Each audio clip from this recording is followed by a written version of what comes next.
Hello, അപ്പോൾ വിനായക ചതുർത്ഥി വരികയാണ്. അപ്പോൾ വിനായകരെ എങ്ങനെയാണ് എളുപ്പത്തിലൊരു ധോത്തി ഉടുപ്പിക്കുന്നതെന്ന് നമുക്ക് നോക്കാം. അതിനായിട്ട് ഒരു പീസ് ക്ലോത്ത് എടുത്തിട്ടുണ്ട്. അപ്പോൾ അതിന് കസവുണ്ടെങ്കിൽ നല്ല ഭംഗിയായിരിക്കും.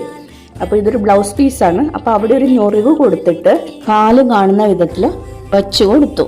അതിനുശേഷം ഞാൻ ബാക്കി ഭാഗം പുറകുവശത്ത് കൂടെ മുമ്പിലേക്ക് കൊണ്ടുവന്നു, ഇപ്പുറത്തെ സൈഡിലേക്ക് കൊണ്ടുവന്നു. എന്നിട്ട് കസവ് കാണുന്ന വിധത്തിൽ ആ നടുക്ക് കൊണ്ട് ഒരു പിൻ വെച്ചിട്ട് കുത്തി കൊടുക്കുകയാണ്. സേഫ്റ്റി പിൻ വെച്ച് കുത്തി കൊടുത്താലും മതി.